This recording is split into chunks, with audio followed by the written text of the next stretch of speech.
L'instant Rebirth. La façon dont nous venons au monde a-t-elle une influence sur notre comportement ? Dès les premiers instants de la psychanalyse, Freud a dit de manière très claire que la naissance est le traumatisme le plus important que l'être humain a à vivre au courant de sa vie. Donc il avait eu l'intuition déjà de cette immense influence que pouvait avoir le voyage de l'être humain de la vie intra-utérine à l'air libre. Un de ses élèves, Otto Rank, s'était un peu plus penché que lui sur le sujet et avait commencé à développer les choses, mais on peut dire que jusque-là, il n'y a eu aucun travail véritable de fait sur l'influence du début de la vie sur le comportement de l'être humain. D'ailleurs, comme j'ai eu l'occasion de le dire précédemment dans un différent podcast, pendant très longtemps, l'enseignement de la psychologie a accordé la possibilité de retrouver des souvenirs personnels à l'âge de 3 ans et de 2 ans dans le cas où on a une mémoire excellente. Ce qu'a apporté le Rebirth dans le monde de la reconnaissance de l'importance du début de la vie est que grâce à la respiration circulaire connectée que propose la séance de Rebirth, il nous est possible d'accéder à des informations liées à notre passé et des informations parfois liées au tout début de notre vie, parfois à notre vie intra-utérine, et de vérifier, à chaque fois que c'est possible de vérifier, que ces informations sont exactes à la virgule près. Alors, le Rebirth a été considéré comme quelque chose qui disait des choses, mais qui avait du mal à être prouvé autrement que par la présence des personnes qui étaient dans notre vie, qui confirmaient ce que nous retrouvions. Mais beaucoup d'autres disciplines ont commencé à se poser les questions sur ce sujet au même moment. Indirectement, Frédéric Leboyer, qui a fait son livre Pour une naissance sans violence, qui avait eu cette intuition extraordinaire que le bébé est un être humain à part entière et qu'il ressent tout ce qui se passe au moment de la naissance, avait déjà induit qu'il fallait accueillir l'enfant avec une extrême douceur et que les conséquences de l'opposé, qui était la tradition, pouvaient être importantes. Mais ce n'est que dans les années fin 70 et début des années 80 que des personnes se sont réunies dans une structure qui s'appelle l'APPAH, A-P-P-A-H, Association for Pre- and Perinatal Psychology and Health, donc une association pour la psychologie pré-périnatale et la santé pré-périnatale, se sont regroupés à travers le travail d'un psychiatre canadien qui s'appelle Thomas Verny, qui a écrit un bouquin qui s'appelle « La vie secrète de l'enfant avant sa naissance », qui donc lui avait déjà travaillé sur la vie intra-utérine et l'influence de la vie intra-utérine sur le comportement de l'être humain. Eh bien, il a réuni des personnes venant de tous horizons, de toute obédience scientifique possible, qui mettaient en commun leurs recherches. Et le fait de regrouper toutes ces personnes, que ce soit des psychologues, que ce soit des biologistes, que ce soit des thérapeutes de toutes sortes, que ce soit des praticiens en Rebirth, ce sont des personnes qui arrivaient, à travers leur pratique, à des résultats identiques, c'est-à-dire à démontrer l'influence du tout début de la vie sur le comportement de l'être humain. Donc ceci a donné enfin un crédit à la recherche qu'avaient fait les pionniers du Rebirth autour de la naissance et de son influence sur le comportement de l'être humain. Donc aujourd'hui, on peut considérer que, après quand même beaucoup d'années de confirmation de ces expériences, on peut dire avec grande certitude que le début de notre vie a une influence sur la manière dont nous nous comportons. Alors, si nous voulons regarder de manière un peu plus précise les effets que peuvent avoir certains éléments qui sont liés à notre histoire, à notre biographie, eh bien, regardons-les et considérons d'abord peut-être la première partie de notre vie, parce qu'on a l'habitude de considérer que nous venons à la vie au moment de notre naissance, mais la réalité est tout autre. Nous venons à la vie, nous commençons notre parcours de vie 9 mois plus tôt, plus ou moins 9 mois, au moment de notre conception. Et donc, entre le moment de notre conception et le moment de notre naissance, pendant ces 9 mois, il va se passer des choses, puisque nous croissons à l'intérieur du ventre de notre mère, et la vie de notre mère va être intimement mêlée à la nôtre. Et selon ce qui va se passer pour notre mère pendant ces 9 mois, eh bien, cela va avoir une influence sur la manière dont nous aurons déjà un début de vie, parce que ce dont nous allons nous apercevoir, c'est que chaque élément important de notre début de vie va avoir des conséquences liées à des pensées. L'enfant n'a pas de pensée, n'a pas de mots à sa disposition avant un certain âge, mais il a des émotions et il a une compréhension de ce qui se passe au-delà de ce que l'on peut imaginer. Si je prends un exemple tout simple, un enfant qui est conçu de manière consciente et voulue n'aura pas une vie intra-utérine identique à celle d'un enfant qui est conçu de manière non désirée et qui va être une mauvaise surprise pour un ou les deux parents et dont on va mettre peut-être en question l'existence propre. Donc, un enfant désiré et un enfant non désiré vont avoir une vie intra-utérine différente, et nous verrons par la suite à quel point, finalement, dès le départ, ceci a une influence sur ce que sera l'être humain à venir, qui a encore 9 mois de gestation à vivre dans le ventre de sa mère.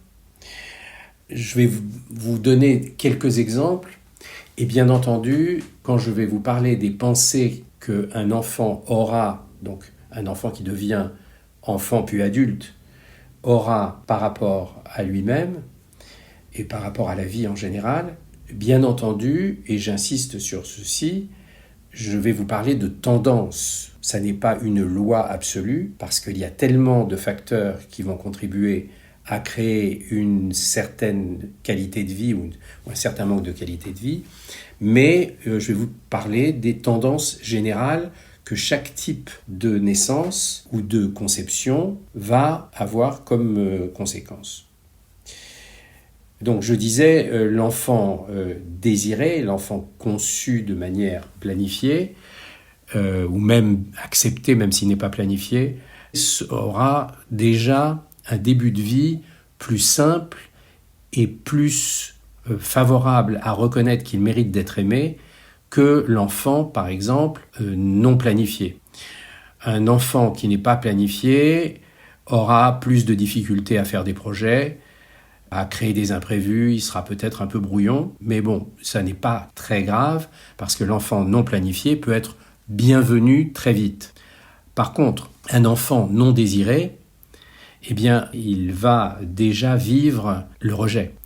À peine arrivé, même si c'est un embryon et ce ne sont que des cellules qui se multiplient, on s'apercevra que dans la mémoire cellulaire que nous avons, eh bien, il y a toute notre histoire. Eh bien, cet enfant, il va avoir tendance à se trouver non désirable, c'est-à-dire pas bienvenu, à rejeter ceux qui l'acceptent et à attendre de l'autre plutôt le rejet. L'enfant non désiré va devoir être dans la compensation permanente pour accepter la vie et accepter sa présence dans la vie. Un cas différent, toujours qu'on peut associer à la vie intra-utérine et qui précède la naissance et qui accompagne la naissance, et j'ai envie de dire qui accompagnait la naissance. Parce que les choses ont un peu changé depuis l'invention de l'échographie. Pendant donc très très longtemps, les personnes qui attendaient un enfant ne savaient pas quel était le sexe de l'enfant et au moment de la naissance, on disait aux parents c'est un petit garçon, c'est une petite fille et selon l'attente des parents, certains n'en avaient pas mais d'autres en avaient précise, il y avait joie ou déception. Donc la naissance d'un enfant né du sexe opposé à celui voulu par un ou les deux parents va avoir une influence très importante. Je disais que ceci n'est plus aujourd'hui tellement valable puisque maintenant l'échographie existe depuis pas mal d'années et que tous les parents, s'ils le veulent bien, peuvent savoir le sexe de l'enfant.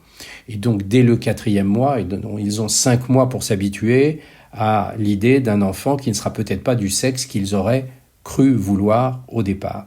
Donc les dégâts, les désagréments liés à la naissance du sexe opposé au sexe désiré sont très atténués aujourd'hui, mais ils ont fait beaucoup de dégâts parce que combien d'entre nous sont nés avec zut c'est un garçon, zut c'est une fille, et ne pas se sentir accepté tel que l'on est a des conséquences que nous avons pu vérifier depuis maintenant une 50aine d'années d'expérience du rebirth qu'ont eu les pionniers. Le fait de ne pas être du sexe que les parents croyaient vouloir a une incidence énorme parce que les personnes se sentiront toujours source d'insatisfaction, de rejet et ces personnes ne sauront jamais ce qu'on attend d'eux et ce qu'ils sont ou ce qu'ils peuvent donner. Donc ce seront des personnes qui auront beaucoup de sujets de déception à traiter dans nos séances de rebirth parce que la première chose qu'ils ont le sentiment d'avoir fait, c'est de décevoir un ou leurs parents. Alors, et confusion pour certains d'entre eux sur le sexe parce que beaucoup de filles voulues garçons deviennent des garçons manqués et donc se comportent pour faire plaisir, croient-ils, à leurs parents comme l'enfant du sexe que les parents croyaient vouloir. Et pareil, à l'opposé, certains parents habillent leur garçon comme une fille pendant quelques années parce qu'ils étaient attendus filles. Donc ceci a des conséquences sur lesquelles on peut travailler beaucoup et corriger beaucoup de choses à travers le parcours en rebirth parce que pendant 9 mois, l'enfant se savait voulu du sexe opposé, donc ne correspondait pas aux attentes. Maintenant, voyons un petit peu ce qui peut se passer après certaines formes de naissance et les influences que ça peut avoir. Nous pouvons, si nous le voulons et si nous le pouvons, nous informer auprès de nos parents, de notre mère en particulier, de comment s'est passée notre naissance. Est-ce que nous sommes arrivés à terme ? Ou est-ce que nous sommes arrivés en avance ou en retard ? Que s'est-il passé au moment de notre naissance au niveau purement technique ? Est-ce qu'il y a eu de la facilité, de la difficulté ? Est-ce que ça a été long ? Est-ce que ça a été rapide ? Et ceci a beaucoup d'influence sur le comportement de l'être humain et nous allons regarder plusieurs situations ensemble qui peuvent vous parler parce que chacun d'entre nous, s'il s'est informé un peu de ce qui s'est passé au début de sa vie, va y trouver un intérêt. Quand nous posons des questions à notre mère sur notre naissance, il y a plusieurs possibilités où la mère se sent tout à fait heureuse de partager avec nous cette information et donc ce sera plus facile pour nous d'utiliser cette information.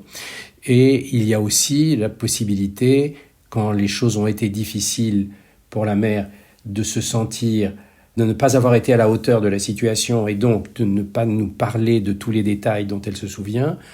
Si elle a eu de l'anesthésie, elle a du mal à se souvenir de certaines choses également.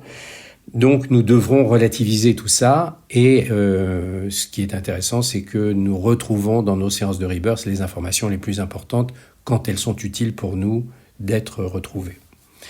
Alors, une naissance, elle commence normalement par les contractions. les contractions et la perte des os. Et ce que l'on a appris depuis quelque temps, ça n'est pas si longtemps, c'est que c'est l'enfant à naître qui décide du moment où il va naître. Donc la perte des os et les contractions commencent à l'incitation de l'enfant, et donc l'enfant est prêt à venir, et il nous le dit. Mais les parents sont-ils prêts? L'environnement est-il prêt à ce moment-là? Oui, parfois, mais pas toujours. Par exemple, si l'enfant est prêt à sortir et qu'il vit ce qu'on appelle une naissance rapide. Une naissance rapide, c'est très intéressant à vivre parce que ça va vite et c'est souvent plus facile qu'une naissance longue, mais ça a des inconvénients. Si la naissance rapide se situe dans un environnement qui était bien prévu pour l'enfant, eh bien ça se passe facilement. Si la naissance est vécue de manière trop rapide par rapport à l'environnement prêt, qui n'est pas prêt justement à recevoir l'enfant, eh bien il peut y avoir ce qu'on appelle une naissance rapide retenue.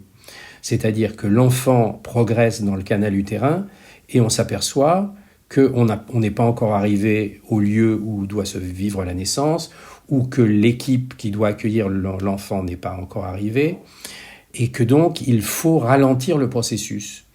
Et ce qu'on fait donc quand l'enfant est prêt à sortir très rapidement, eh bien en général c'est croiser les jambes de la maman, et l'enfant voit la porte de sortie vers le monde se fermer. C'est ce qu'on appelle une naissance rapide retenue, et c'est une source de frustration énorme pour l'enfant, parce que dans son esprit qui n'a pas de mots, mais qui a quand même des sensations extrêmement précises, il se dit « je fais tout bien, et pour quelle raison m'empêche-t-on de continuer à faire les choses comme je le sens, comme je le souhaite, et qu'on me ferme la porte ?» Ceci a des conséquences énormes sur le comportement de l'être humain par la suite. Parce que si l'enfant qui naît rapidement a beaucoup d'avantages parce qu'il a tendance à faire les choses de manière assez rapide dans la vie et parfois à vouloir tout de suite et être parfois un peu hyperactif, avec comme principal inconvénient, comme la naissance a été rapide, il lui manque le sens de la progression des choses. C'est-à-dire que l'enfant, en sortant très très vite, ne sent pas comment passer d'une étape à l'autre de manière consciente et tranquille. Ce que nous avons l'habitude de dire pour les naissances rapides, c'est que les naissances rapides ont de la difficulté à intégrer leur expérience. C'est-à-dire qu'ils ont besoin de refaire plusieurs fois la même expérience ou la même erreur avant de comprendre ce qu'ils peuvent faire autrement pour que les conclusions soient différentes. Mais bon, l'avantage, en effet, c'est que la naissance rapide, c'est quelqu'un qui fait les choses assez vite et assez rapidement. Par contre, la naissance rapide retenue, c'est tout à fait autre chose, puisqu'il y a une mémoire de cette fermeture de porte qui s'est probablement transformée en colère pour le bébé, puisqu'il ne comprend pas pourquoi, alors qu'il faisait tout bien, on lui ferme la porte et on ne lui permet plus de sortir. Donc beaucoup de ces bébés se mettent en grève, se disent « alors puisque maintenant on ne me permet pas de faire les choses quand je le fais bien, je ne veux plus sortir ».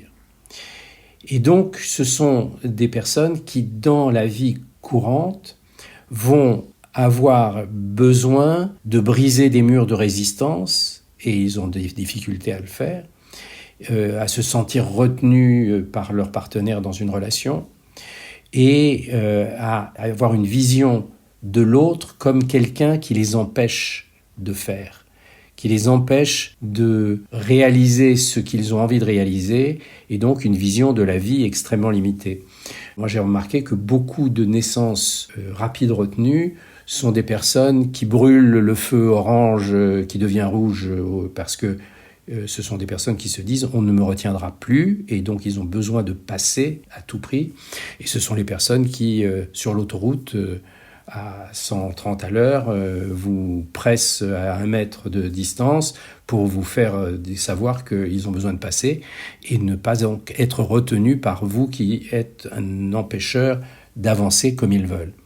Donc ça a des conséquences importantes dans le comportement de l'être humain qui sont intéressantes à connaître, et si la personne reconnaît ça, commencer à travailler avec un praticien en rebirth pour éviter ces conséquences qui sont vraiment de grandes difficultés dans trouver le bon timing, trouver la bonne vitesse pour les choses et avoir un rapport au temps qui s'apaise.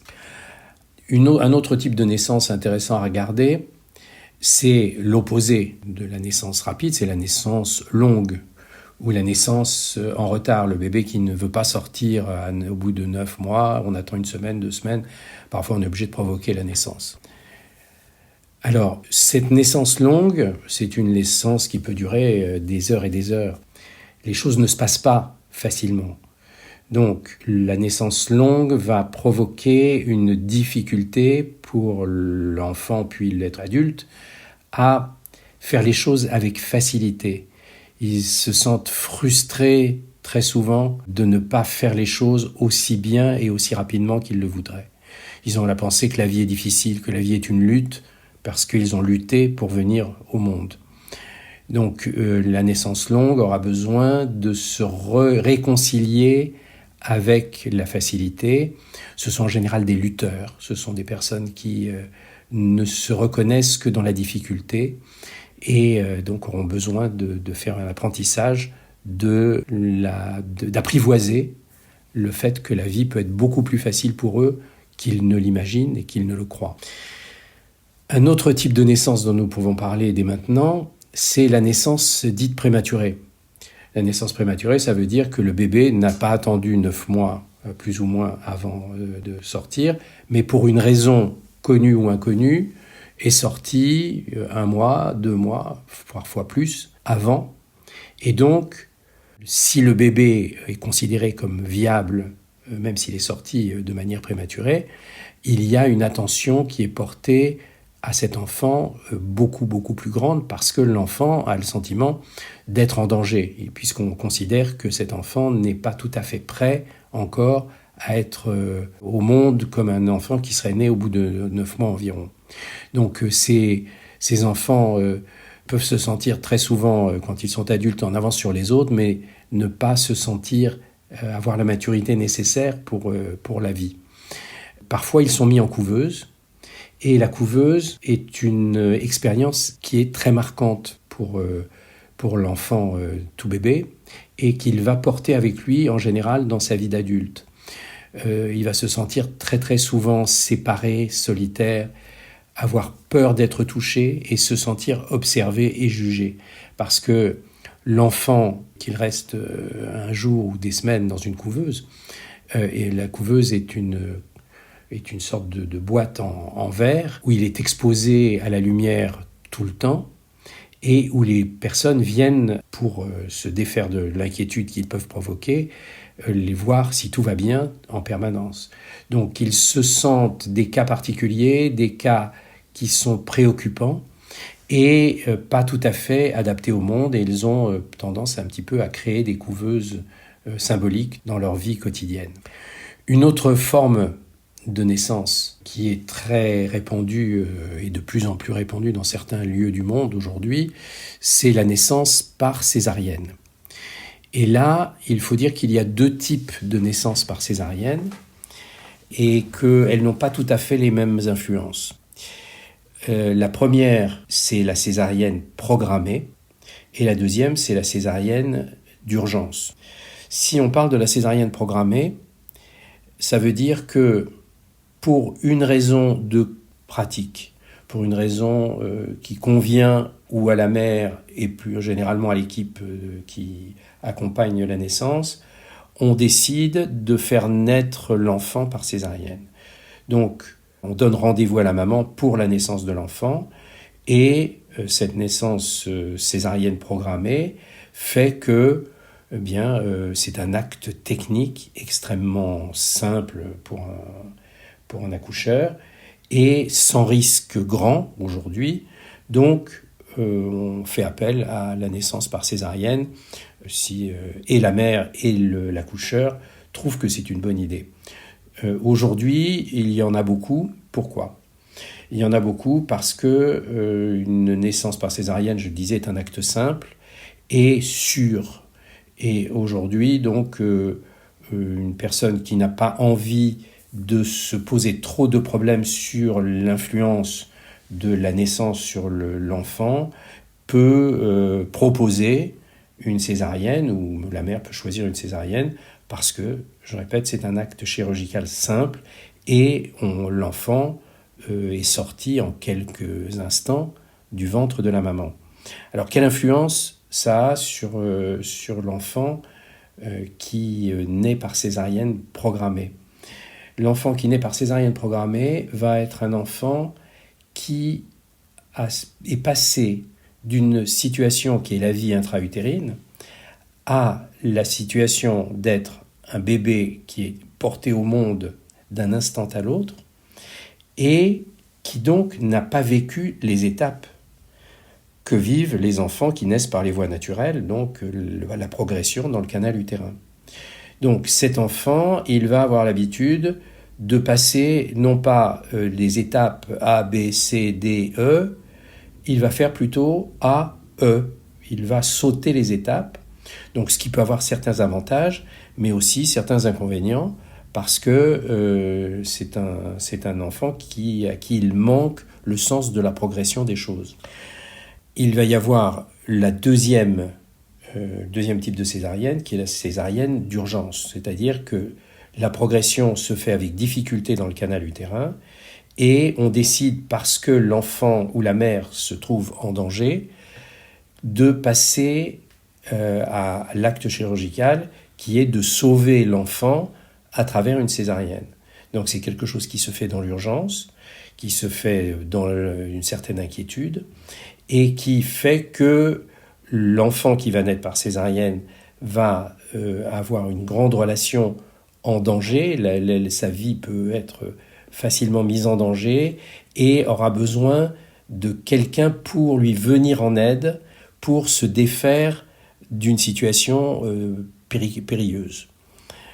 Donc les personnes qui ont vécu une césarienne d'urgence, eh bien, elles doivent apprivoiser la relation au danger dans leur vie quotidienne et aussi la relation à l'autre qui est la personne à laquelle ils peuvent avoir besoin de faire appel en cas d'incapacité à faire les choses.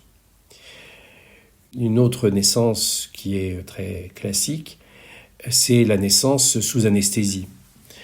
La naissance par césarienne est une anesthésie qui se fait en général locale, donc par une péridurale sur le bas du corps, mais il y a eu beaucoup de traditions depuis la fin de la Seconde Guerre mondiale d'utiliser l'anesthésie comme un moyen de faciliter pour la mère la naissance de l'enfant. Si la mère souffre trop, on a tendance à l'anesthésier et donc avoir plus les mains libres pour faire venir l'enfant sans trop se préoccuper de la souffrance de la maman.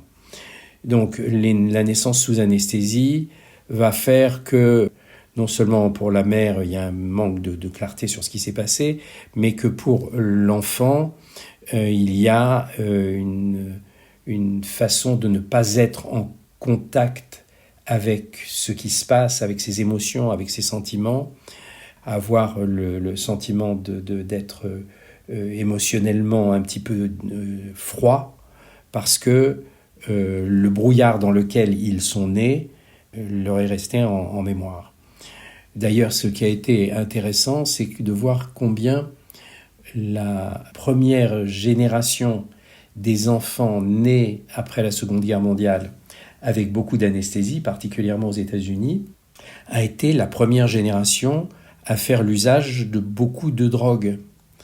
Et donc, si on peut dire sans se tromper, que beaucoup de personnes, en se droguant, retrouvent les sensations qu'ils ont eues à l'anesthésie au moment de leur naissance. Donc il y aura beaucoup de corrections à faire pour les personnes qui sont encore sous l'influence de l'anesthésie, puisque ils ont besoin de se sentir en sécurité dans la vie pour pouvoir exprimer leurs sentiments et pour pouvoir aller de l'avant.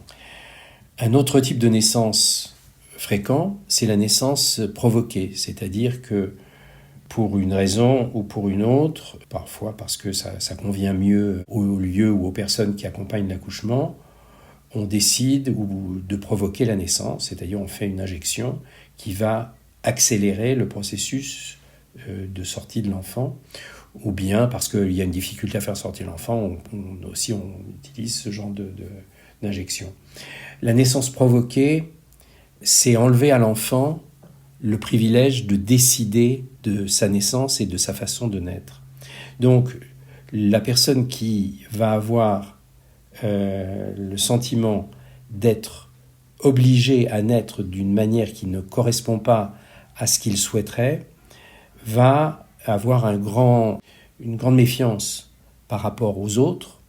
Ils auront une difficulté parfois avec le temps et ils se sentiront facilement dans la difficulté d'obtenir ce qu'ils veulent dans la vie, puisque ça n'est pas eux qui choisissent, ce sont les autres qui choisissent pour eux. Donc beaucoup de colère refoulée qui sera à travailler aussi dans les séances de Rebirth. Un autre type de naissance, peut-être un peu moins fréquent, c'est la naissance dite par le siège, c'est-à-dire que c'est l'enfant qui présente, au lieu de se présenter tête en avant, ce que l'enfant fait en général dans le dernier mois de gestation, quand il commence à ne plus avoir beaucoup de place, il se met dans la position de sortir la tête en avant. Là, l'enfant sort avec ou les fesses ou les jambes en premier. Et ceci a une signification, puisque l'enfant donc n'a pas voulu sortir de la manière habituelle et naturelle dans laquelle on est. Donc il faudra retrouver la signification de ce refus, parce que les conséquences de ce refus sont que c'est une naissance qui crée beaucoup de douleurs physiques pour la mère et pour l'enfant, parce que l'enfant fait mal à sa mère, puisqu'il va sortir en général les fesses en avant et c'est la tête qui va sortir en dernier. Et l'enfant donc va sentir la souffrance de la mère et sa souffrance à lui au moment où on va le forcer à sortir. Ce qui sera intéressant, c'est de savoir pourquoi l'enfant a choisi de ne pas se retourner et a choisi de sortir de cette manière.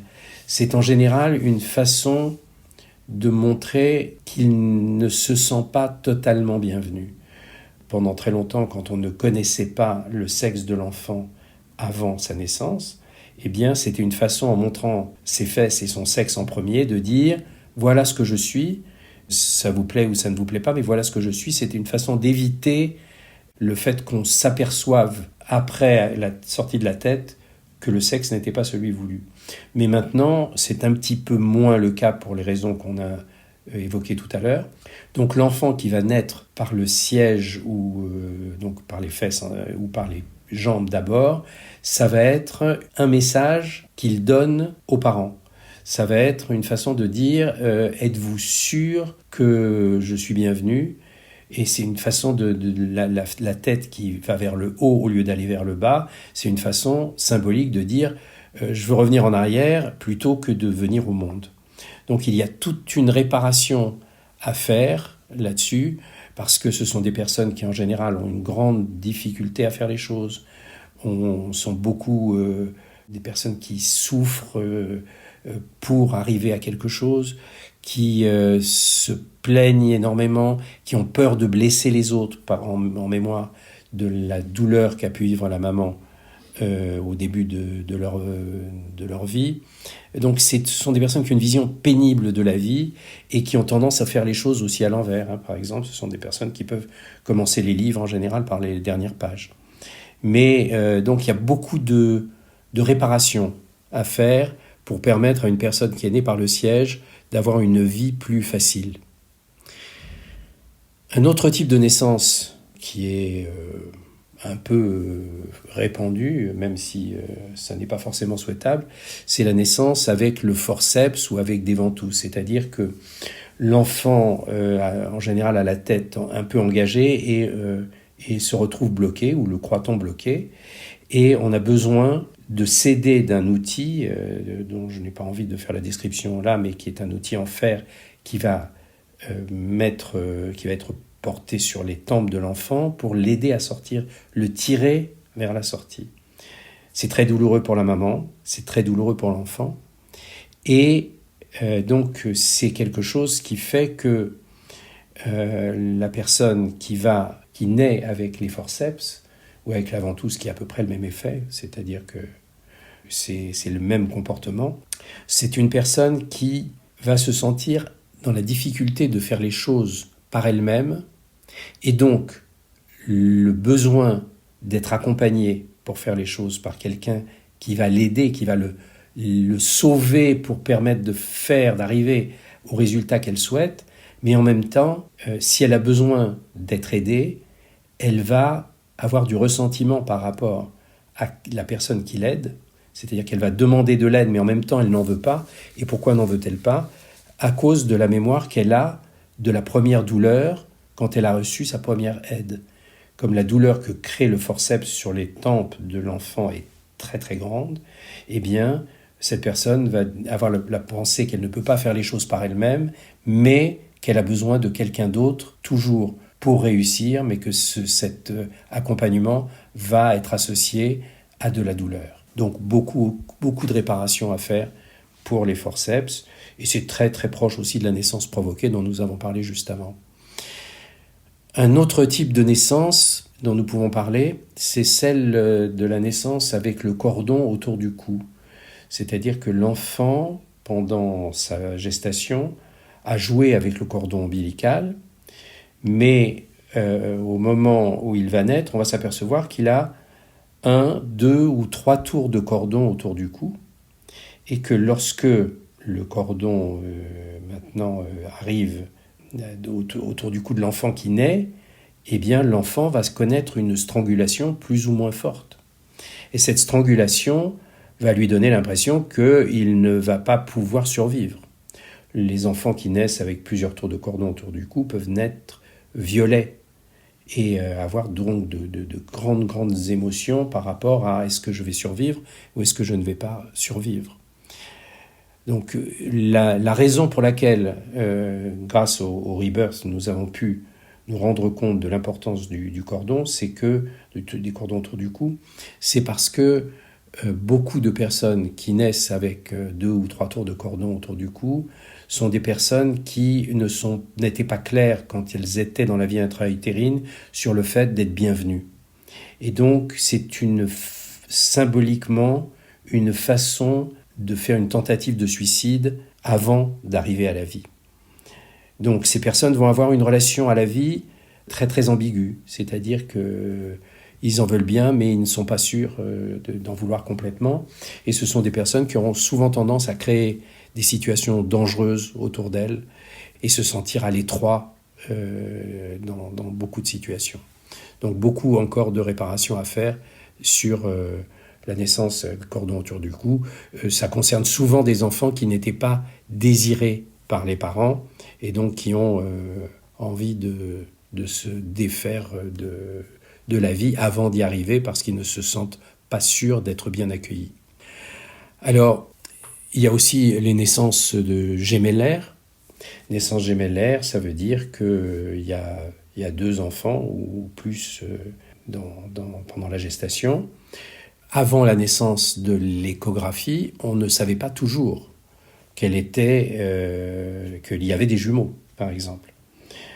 J'ai connu un accoucheur qui avait fait des séances de Rebirth avec moi et qui était le 2e jumeau, et la famille ne savait pas à cette époque qu'il y avait des jumeaux, donc il s'est souvenu dans une de nos séances du fait que son frère était sorti avant lui et que finalement toute la famille était en train de fêter sa naissance et que lui était complètement oublié parce qu'on ne l'attendait pas.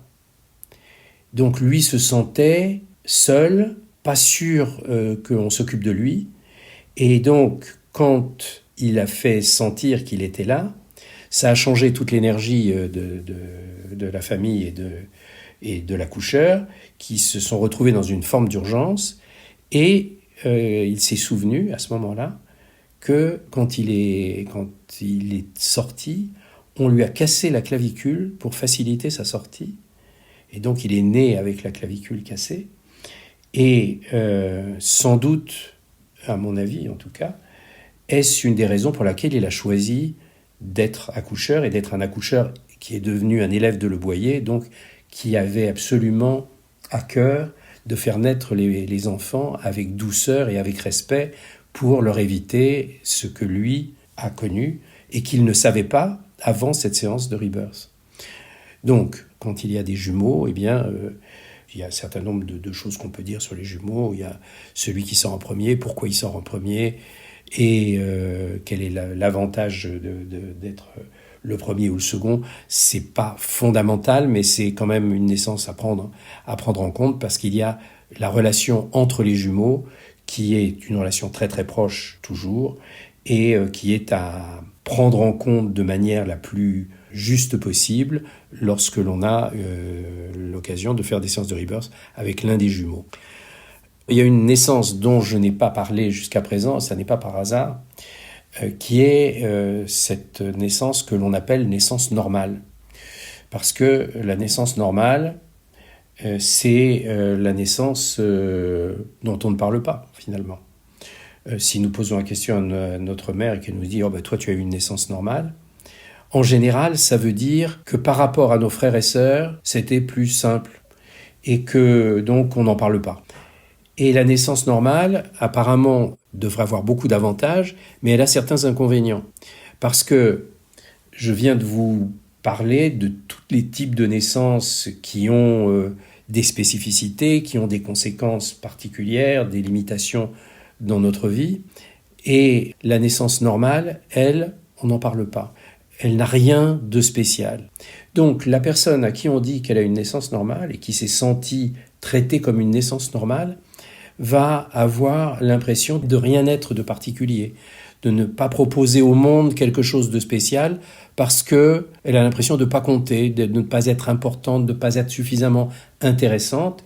Et donc, je me suis aperçu souvent que les personnes qui avaient une naissance dite normale, lorsque nous parlions dans nos formations des différents types de naissances et de leur signification, eh bien, elles avaient tendance à regretter qui de ne pas être césarienne, qui de ne pas être cordon autour du cou, qui de ne pas être naissance retenue, parce que au moins, il y avait des spécificités au lieu de ce gris brouillard qu'est la naissance normale. Alors, voilà les principales spécificités dont je voulais vous parler aujourd'hui sur les types de naissance. Il y a beaucoup de détails que l'on pourrait ajouter à cela, mais là, ça ferait l'objet d'un podcast plus long et plus tôt. Je pense que ça fait l'objet aussi d'un travail que l'on fait dans les formations pour bien comprendre l'influence de la naissance sur notre comportement. Mais déjà, je pense que vous avez une idée pour commencer à vous poser des questions sur comment ma venue au monde a-t-elle pu influencer mon comportement. Et là, je vous propose de vous retourner vers votre praticien en Rebirth compétent qui va vous aider à faire le tri dans toutes ces influences et qui vous permettra de voir beaucoup plus clair sur les avantages que vous avez pu tirer de votre mode de naissance et les choses que vous pouvez corriger, tous ces comportements et toutes ces pensées inconscientes qui sont liées à cette naissance que vous pouvez corriger. Merci de nous avoir écoutés. N'hésitez pas à partager nos podcasts autour de vous.